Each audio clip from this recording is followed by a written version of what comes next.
Hey guys, welcome back. Thank you so much for joining. And today we're going to talk about a seller's market phase one. Okay.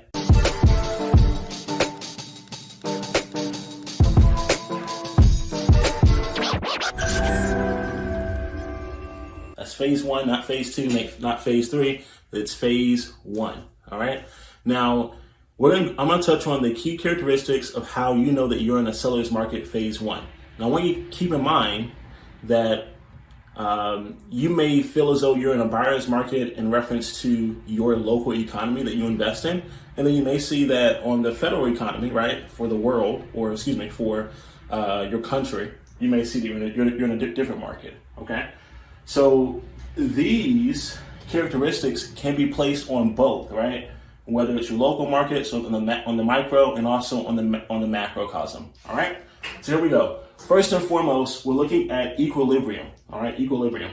So at this point in the seller's market phase one, you're starting to see that prices are on the rise a little bit. There is somewhat of a equilibrium.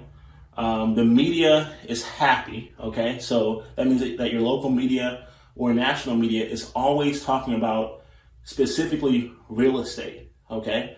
They're probably talking a lot about, all the great opportunities within the market, what you can do, what you can't do, why you should go ahead and hop in, right? They're trying to bait more and more people to participate, whether it's going to be through this sense of refinancing, purchasing, whatever it is, right? That's a good indicator of when you know that you are in a seller's market. When you have so many people within the media trying to entice others to join, hop on the train, get returns, okay? And as that happens, that ends up causing an influx in supply and demand. That means that prices for rental rates and for leases eventually go up because of all the hype around it, all right? Then you look into the demand of investment properties.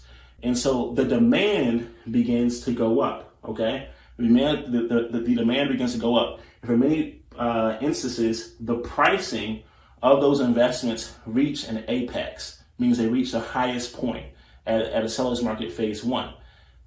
And you'll also end up seeing that there's a low time on market, all right? So when things are listed, that means that they're going to be listed for a shorter period of time, and they're going to be snatched up quicker, and you're going to find yourself in somewhat of bidding wars or expeditions. There's going to be a cliff on supply by this time, all right? So you have the media enticing a demand, right? There's not a lot of, there's still the same amount of supply, but what ends up happening is that this supply eventually becomes overshadowed because of the required demand, okay? So that's what you're going to start to see in the seller's market phase one.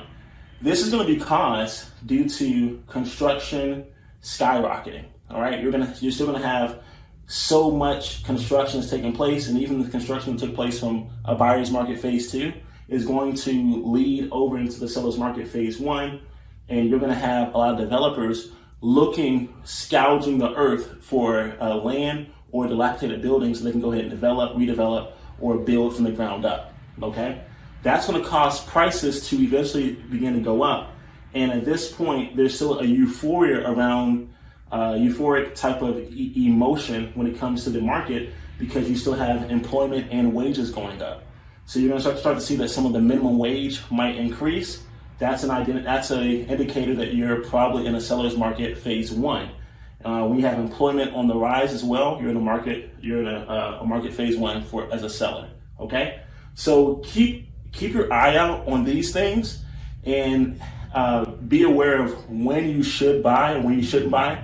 Now, there are opportunities in every market, okay?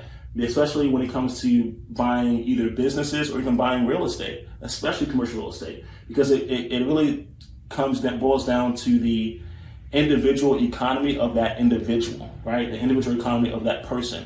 What are they going through? What situation, what problem can you solve for them, right? But on the grand scheme, for your market or even for the economy, it's good to know what market you're in, so you know what type of entry you should have, and also what type of exit strategy to have on hand. All right. I hope this has served you, and I'll see you on our next video on seller market phase 2.